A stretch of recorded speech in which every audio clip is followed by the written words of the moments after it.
Hello everyone, कैसे हो आप लोग। आज हम लोग डिस्कस करने वाले हैं हमारे चैप्टर नंबर 16 यानी प्रोबेबिलिटी।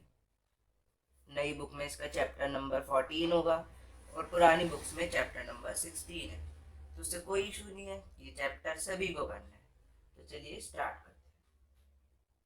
प्रोबेबिलिटी। प्रोबेबिलिटी का मतलब क्या होता है? तो हम प्रोबेबिलिटी क्लास 9 से पढ़ते हैं। इसका मतलब होता है चांसेस। सपोज हम पे एक कॉइन है, हमने उसको टॉस किया। दो चांसेस होते हैं उसमें, एक होता है हेड, एक होता है टेल, है ना।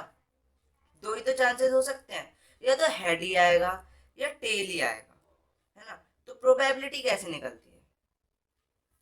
Favourable outcome upon total outcome, यानी फेवरेबल आउटकम जो हम चाहते हैं और टोटल आउटकम जो जो आ सकते हैं। जैसे कि एक कॉइन है, आपने उछाला, हेड आया टेल आया। अब मैं चाहता हूँ हेड आए, उसकी प्रोबेबिलिटी बताओ कितने चांसेस हैं। तो आप क्या कहोगे? फेवरेबल आउटकम हमारे कितने? एक है। क्या है वो? हेड। और टोटल आउटकम क्या क्या आ सकते हैं, हेड या टेल? तो दो है। यानी 1/2, यानी 50% चांसेस हैं। दो में से एक बार ऐसा होगा कि प्रोबेबिलिटी कि हमारा क्या आ सकता है, हमारा हेड आ सकता है। तो दो में से एक संभावना होगी कि वो क्या है, हमारा हेड आए। तो यही होती है प्रोबेबिलिटी। ये हमको बताती है कितने चांस हैं, कितने लाइकली चांसेस हैं कि हम जो चाह रहे हैं वो आए।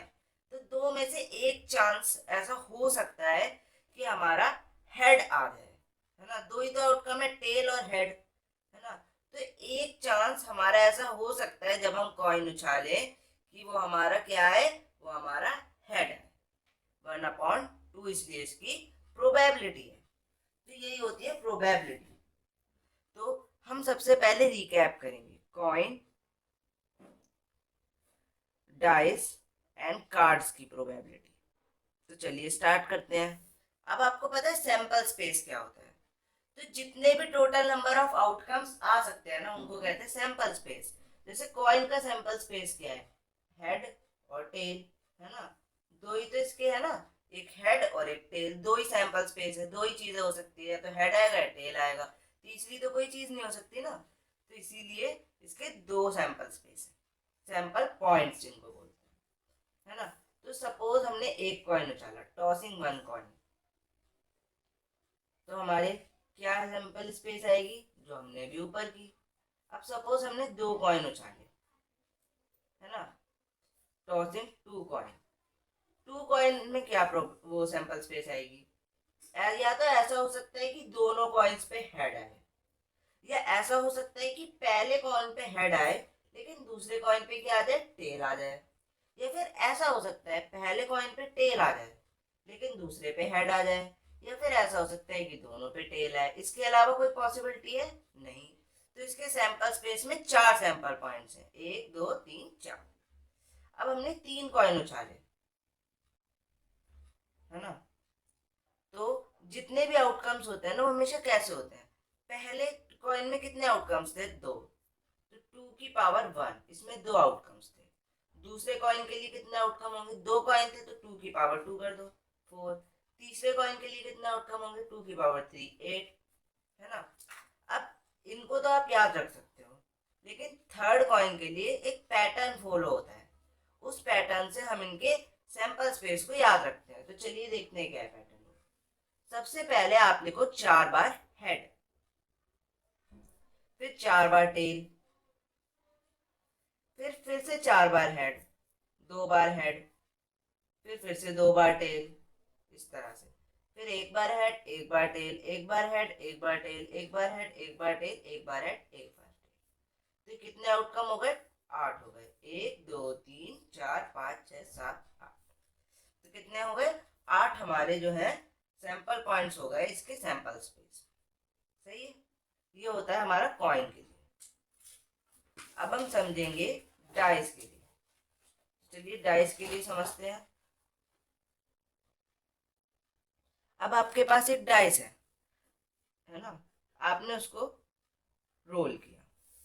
क्या क्या आउटकम्स आ सकते हैं एक डाइस के लिए? 1 2 3 4 5 6। यही तो 6 आउटकम आ सकते हैं, इनके अलावा और कोई आ सकता है? नहीं। अगर आपने 2 डाइस उछाली, तो जैसे कि पहले पहले वाले में हमने किया था, पहली डाइस में कितने आउटकम है? 6। तो एक डाइस उछाली तो कितने आउटकम आएंगे? 6 की पावर 2। सेकेंड डाइस के लिए 6 की पावर 2 यानी 36 आउटकम आएंगे दूसरे के लिए। तो उनके लिए कैसे निकालेंगे? सैंपल स्पेस इसका कैसे बनेगा? तो एक डाइस के लिए सारे यहाँ पे लिख लो, है ना, और दूसरी डाइस के लिए ऊपर लिख लो। ये आपकी फर्स्ट डाइस के आउटकम है, ये सेकेंड डाइस के आउटकम। अब जब आप दोनों को साथ साथ उछालोगे, तो या तो ऐसा हो सकता है कि दोनों पे 1 1 आए, या फिर ऐसा हो सकता है पहली पे 1 आए लेकिन दूसरी पे 2 आए, या फिर पहली पे 1 आए तीसरी और दूसरी पे 3 आए, पहली पे 1 आए चौथी दूसरी पे 4 आए, है ना। इस तरह से आउटकम चलेंगे। तो इस तरह से आप इनको बना सकते हैं टेबल में। तो इस तरह से ये हमारी सैंपल स्पेस बन जाएगी। इसमें कितने सैंपल पॉइंट्स है? 36। तो टोटल आउटकम्स भी कितने होंगे? 36। तो अब आगे करते हैं। आगे हमने पढ़ना है कार्ड्स के बारे में। टोटल कार्ड्स कितने होते हैं हमारे पास? एक डेक ऑफ कार्ड यानी सेट का जो पूरा कार्ड का एक बंडल होता है ना, उसको डेक बोलते हैं, डेक ऑफ कार्ड्स। एक डेक में 52 कार्ड्स, 52 कार्ड्स होते हैं, है ना। और जो 52 कार्ड्स होते हैं वो 4 तरह के डिफरेंट टाइप ऑफ कार्ड्स में डिवाइड होते हैं, है ना। कौन कौन से होते हैं? स्पेड होता है, स्पेड, है ना, जो कि कुछ इस तरह से होता है। एक होता है हर्ट, जो कि कुछ इस तरह से होता है। डायमंड, जो कैसा होता है? कुछ इस तरह से होता है। और चौथा क्या होता है? क्लब। क्लब इस तरह से होता है, ट्री टाइप का, है ना। तो ये होते हैं 4 सेट ऑफ कार्ड्स, जो कि 52 कार्ड्स में होते हैं। 4 तरह के कार्ड डिवाइड होते हैं, स्पेड, हार्ट, क्लब और डायमंड, है ना। जो इसमें से हार्ट और डायमंड होते हैं वो कैसे होते हैं? वो रेड होते हैं। और स्पेड और क्लब कैसे होते हैं? ब्लैक होते हैं। ये इनमें फर्क है। अब सपोज हम कोई भी तरह के एक कार्ड ले लेते हैं। सपोज हर्ट ले लिया हमने, तो टोटल 4 टाइप ऑफ कार्ड्स में डिवाइडेड है ना, तो हर तरह के कार्ड में 13 होंगे। 13 डायमंड के, 13 क्लब के, है ना, 13 होंगे सबके। अब हर्ट और डायमंड के कार्ड कैसे हैं? रेड है, तो टोटल रेड कार्ड कितने हो जाएंगे? 13 इसके प्लस 13 इसके, कितने? 26। इसी तरह से ब्लैक कार्ड भी कितने हो जाएंगे? 26। अब सपोज एक हर्ट के कार्ड का सेट लिया हमने, उसमें कितने? 13, है ना। अब ये 13 पत्ते किस किस तरह के हैं हमने वो देखना है। तो पहला एस होता है। एस जो होता है हमारे एक स्पेशल कार्ड होता है। सबसे पहले एस होता है हमारा। फिर होते हैं नंबर कार्ड्स, 2 3 4 5 6 7 8 9, है ना। 9 तक होते हैं हमारे नंबर कार्ड्स, 2 से लेके 9 तक। इसके बाद आते हैं हमारे फेस कार्ड्स। फेस कार्ड्स में होते हैं जैक, किंग और क्वीन, है ना। जैक, किंग और क्वीन, इनको हम कहते हैं फेस कार्ड्स। तो इस तरह से ये हमारे चारों टाइप ऑफ कार्ड्स में होते हैं। सो आप जानते हैं इवेंट के बारे में। इवेंट क्या होते हैं? Any subset E of a sample space is called event. अब जैसे हमारे पास 2 कॉइन्स हैं। 2 कॉइन्स का सेट क्या होता है? सैंपल स्पेस क्या होता है? H H, H T, T H, T T, है ना। अब मैंने बोला, क्या बोला मैंने कि भाई प्रोबेबिलिटी बताओ जिसमें जब हम दो कॉइन्स को टॉस करते हैं तो हमारे बोथ हेड हो। दोनों कॉइन्स पे क्या है? हेड। टोटल आउटकम कितने हैं? 4 है। और हमारा फेवरेबल आउटकम जिसमें दोनों हेड होने चाहिए वो कितना है? एक ही है सिर्फ। तो प्रोबेबिलिटी क्या होगा? 1/4। और ये इसका इवेंट हो गया एच एच। ये हमारा फेवरेबल आउटकम है ना। तो ये एक सबसेट है ना सैंपल स्पेस का, तो इसी को कहते हैं इवेंट। जैसे हमने कोई प्रोबेबिलिटी ली, कोई प्रोबेबिलिटी हमारी आई, तो वो एक जो हमारा सैंपल स्पेस होगा उसमें से ही तो हम लेंगे ना, तो वो सबसेट होगी उस सैंपल स्पेस की, है ना। जैसे कि यहाँ पे बोथ हेड का जो इवेंट है वो एच एच है, तो वो क्या है, वो सबसेट है एक सैंपल स्पेस का हमारे, तो उसको ही कहते हैं event. Any subset E of a sample space S is called event. अब क्या होता है इम्पॉसिबल इवेंट और श्योर इवेंट। इम्पॉसिबल इवेंट और श्योर इवेंट क्या होते हैं देखते हैं। इम्पॉसिबल इवेंट,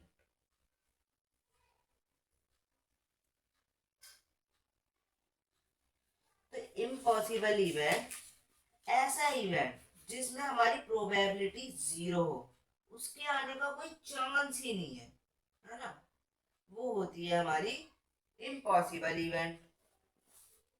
जैसे कि हम सोचते हैं इम्पॉसिबल इवेंट को, जैसे मैंने कहा हमने 2 कॉइन टॉस किए, प्रोबेबिलिटी ऐसी बताओ कि 3 हेड आए, हो सकता है कभी ऐसा? बिल्कुल नहीं हो सकता। तो ये होता है इम्पॉसिबल इवेंट, इसकी प्रोबेबिलिटी क्या होगी 0/4, इसको कहते हैं इम्पॉसिबल इवेंट, है ना। अब जानते हैं श्योर इवेंट क्या होता है।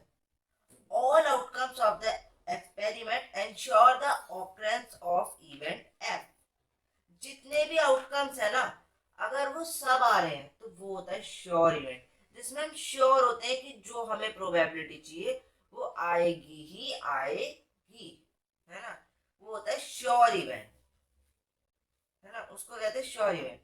जैसे मैंने कहा कि प्रोबेबिलिटी ऐसी कि हेड या टेल में से कुछ ना कुछ आए तो हमेशा होगा। जैसे इसमें हेड आए हैं, इसमें टेल आया, इसमें भी टेल आया और इसमें भी टेल आया, तो या तो हेड आए या टेल आए।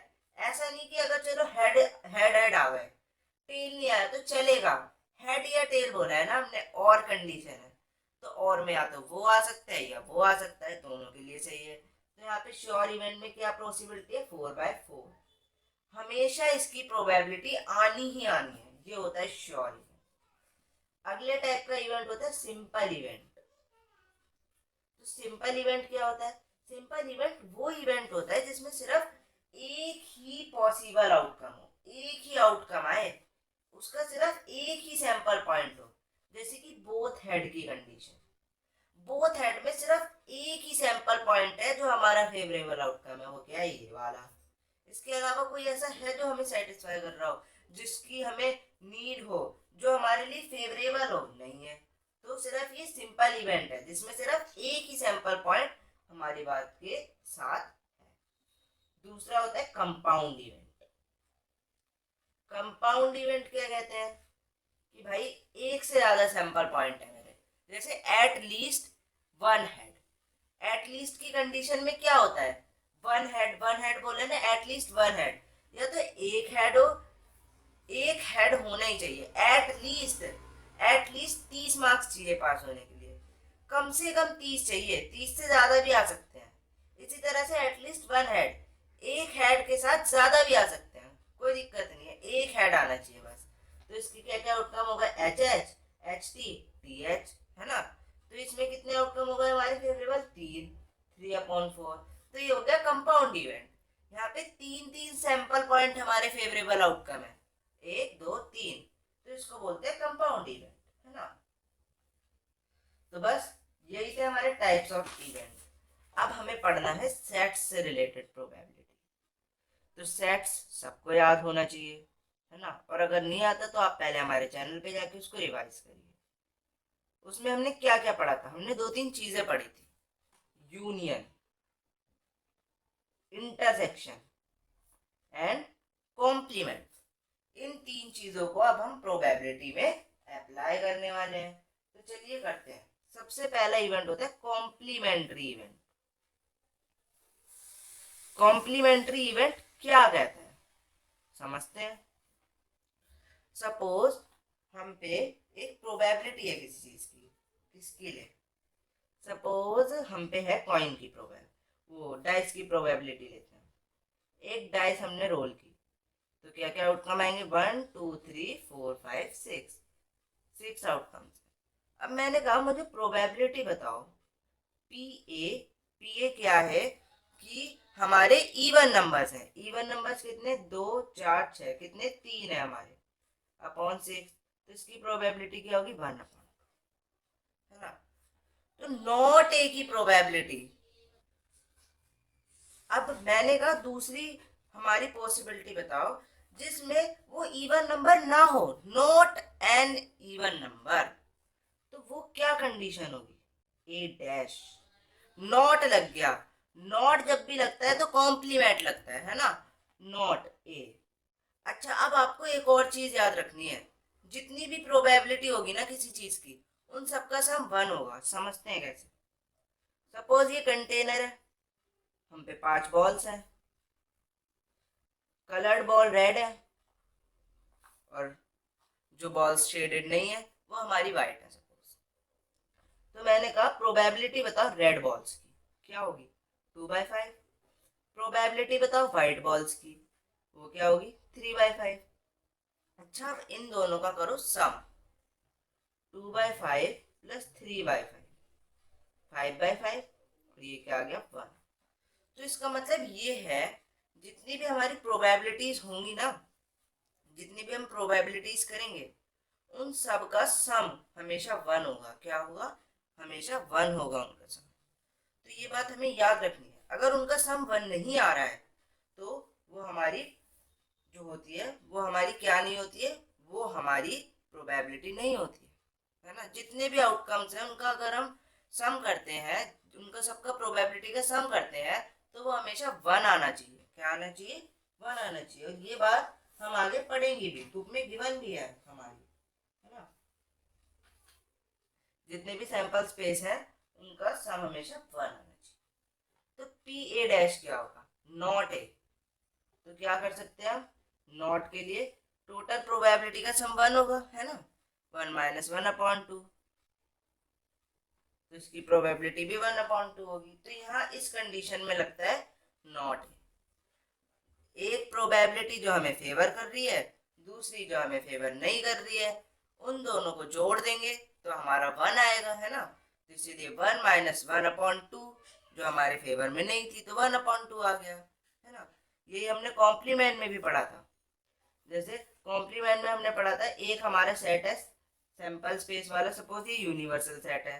एक सेट ए है, हम पे 2 3 5 है, उसमें हमने कहा ए डैश यानी नॉट ए की प्रोबेबिलिटी बताओ। तो हम क्या करते थे, इन ये जितने भी आउटकम्स है ना, जितने भी इसमें हमारे आउटकम्स हैं, इन सबको छोड़ के बाकी सारी चीजें 1 4 6, यही यहाँ पे, यही सेम चीज यहाँ पे, है ना। अगला आता है इवेंट ए और बी, जहाँ पे ए और बी की कंडीशन लगे, या तो ए हो या बी हो, तो दोनों सबसेट का यूनियन होगा वो। और कंडीशन में हमेशा यूनियन लगता है। क्या लगता है, यूनियन लगता है ना। जैसे सपोज एक कंडीशन है ए, ये किसकी है, ये हमारी कंडीशन है प्राइम नंबर्स की, है ना। तो दूसरी कंडीशन है जो कि प्राइम नंबर्स नहीं है इनकी। अब मैंने कहा कि जब हम डाइस को रोल करें तो ऐसी प्रोबेबिलिटी बताओ कि या तो वो प्राइम नंबर हो, है ना, या तो फिर वो प्राइम नंबर ना हो। तो क्या होगा इनमें, और लगाए, क्या लगाए, और हमने ध्यान से सुना, और कंडीशन लग रही है। तो हम क्या करते हैं, इनका यूनियन कर देते हैं, और यूनियन करते ही सारे के सारे एलिमेंट इसमें आ गए, बस यही बात खत्म हो जाती है। ए यूनियन बी आ गया हमारा। अब करते हैं ए एंड बी। एंड क्या कहता है, एंड यूज होता है जब बोथ की कंडीशन हो। बोथ मतलब दोनों में वो चीज कॉमन होनी चाहिए, तभी इंटरसेक्शन होगा। जैसे तुम हो, तुमने ले रखी है पीसीएम। क्या ले रखी है, पीसीएम। तुम तभी पास होगे जब तुम math and chemistry and physics तीनों में पास होगे। तो एंड की कंडीशन लग रही है, अगर तुम एक में भी फेल हो गए तो फेल हो। यही होता है ए एंड बी। यहाँ पे क्या लगता है, इंटरसेक्शन, तीनों में कॉमन होना चाहिए, तुम तीनों में पास होने चाहिए, है ना। तो जैसे हमारे पास कोई कंडीशन है 2 3 5 एंड एक और ले लेते हैं 1, दूसरा बी है उसमें 1 3 4 और 6। अब मैंने कहा ए एंड बी निकालो जो दोनों में कॉमन है। क्या होगा दोनों में कॉमन, 1 एंड 3, बाकी कोई कॉमन है तो नहीं, ये दोनों हमारे कॉमन एलिमेंट। तो ये था हमारा अलजेब्रा जो हमें पढ़ना था। एक और कंडीशन है, fourth one, the event A but not B, कि भाई वो ए तो होना चाहिए लेकिन बी नहीं होना चाहिए, ए तो हो पर बी ना हो, ऐसी कंडीशन। तो ए इंटरसेक्शन बी डैश, इसको इस तरह से लिख सकते हैं, या फिर इसको लिखने का एक और तरीका, A minus B, difference of set करा था ना हमने जब हमने चैप्टर 1 किया था, वही कंडीशन। तो इन दोनों कंडीशन से हम इसको लिख सकते हैं। अब हम पढ़ेंगे म्यूचुअली एक्सक्लूसिव और एग्जॉस्टिव इवेंट्स के बारे में। तो म्यूचुअली एक्सक्लूसिव क्या कहता है, डिसजॉइंट सेट पढ़े थे ना, याद होगा। डिसजॉइंट सेट क्या कहते थे, डिसजॉइंट सेट कहते थे कि वो सेट होते हैं जिनका इंटरसेक्शन फाई हो, फाई मतलब नल हो, नल मतलब उनके अंदर कुछ भी ना हो, वो होते हैं डिसजॉइंट सेट। तो समझते हैं, ए 1 3 5 एक इवेंट है, बी 2 4 6 एक इवेंट है। अब क्या कहा मैंने कि बताओ ये म्यूचुअली एक्सक्लूसिव है, नहीं। तो two events A and B are mutually exclusive, वो तब म्यूचुअली एक्सक्लूसिव होंगे if they are disjoint set, अगर वो डिसजॉइंट सेट है। डिसजॉइंट सेट मतलब इनका इंटरसेक्शन फाई होगा, उसमें कोई भी एलिमेंट नहीं होगा, तो इनका इंटरसेक्शन करो, कोई चीज कॉमन आ रही है, नहीं आ रही, तो इसका मतलब they are mutually exclusive set. कैसे म्यूचुअली एक्सक्लूसिव सेट है, ये होता है हमारा। अब दूसरे आते हैं एग्जॉस्टिव इवेंट। कौन से, एग्जॉस्टिव इवेंट्स। ये क्या कहते हैं हमारे, तो भाई ये कहते हैं जितने भी सिंपल इवेंट्स होते हैं ना, simple events of a sample space are mutually exclusive. जितने भी सिंपल इवेंट्स होते हैं ना, ये हमारे हमेशा म्यूचुअली एक्सक्लूसिव होते हैं, है ना। तो समझते हैं क्या कह रहे हैं। एग्जॉस्टिव इवेंट्स क्या कहते हैं, एग्जॉस्टिव इवेंट्स कहते हैं सपोज एक सैंपल स्पेस है डाइस का 1 2 3 4 5 6, एक कोई इवेंट है ए जिसमें क्या क्या एलिमेंट है 1 2, दूसरा कोई इवेंट है बी जिसमें क्या क्या है 3 4, तीसरा एक इवेंट है सी जिसमें क्या एलिमेंट्स है 5 6।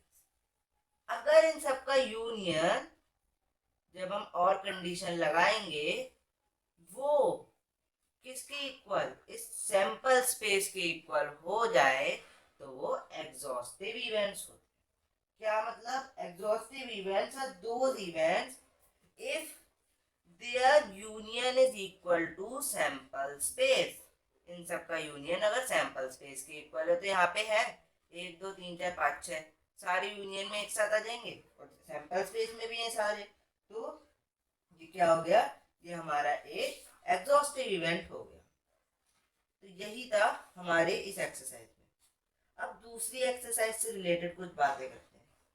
प्रोबेबिलिटी ऑफ एन इवेंट, वो मैंने बता ही दी थी कि जो भी प्रोबेबिलिटी होगी ना किसी चीज की, वो हमेशा 1 के इक्वल होगी। किसके इक्वल होगी, 1 के इक्वल होगी। फिर इवेंट ए और B, event A and B, ये सब मैंने बता दिए थे। अब हमें ना कुछ फॉर्मूले याद करने हैं जिनके बेस पे हम एक्सरसाइजेस को करेंगे। पहला जो सबसे मोस्ट इंपॉर्टेंट फॉर्मूला है,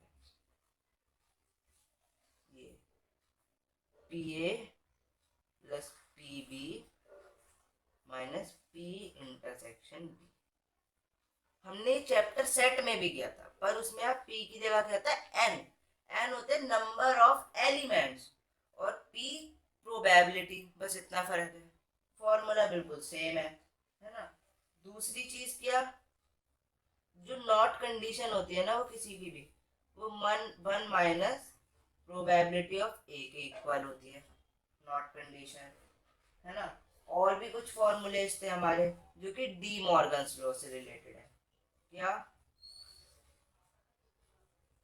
ये फॉर्मूला, है ना। इसी तरह से एक और फॉर्मूला था हमारा,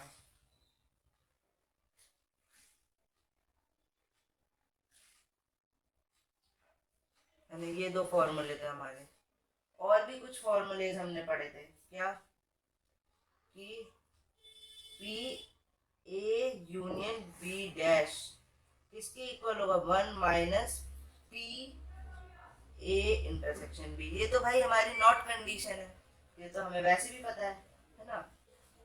एक और कंडीशन है, A but not B, sorry A not but B. A नहीं होगा बट वो बी होगा, तो इसके लिए क्या होगा? इसकी प्रोबेबिलिटी होगी P B minus P A union B. इसी तरह से अगर ए हो बट नॉट बी हो, तो बस यहाँ पे आगे ए आ जाएगा और यहाँ पे ये आ जाएगा, सेम, है ना। ये हमारे कुछ बेसिक फॉर्मूलेस थे जो हमको अप्लाई। और दो चार चीजें हमें याद रखनी है कि जब भी और होगा तो क्या लगेगा? ए यूनियन बी लगेगा। एंड होगा तो ए इंटरसेक्शन बी लगेगा, है ना। एट लीस्ट होगा, एक होना चाहिए कम से कम, तो भी यूनियन लगेगा। और अगर नाइदर नॉर वाली कंडीशन हो, वो भी ना और वो भी ना हो, तो ये होता है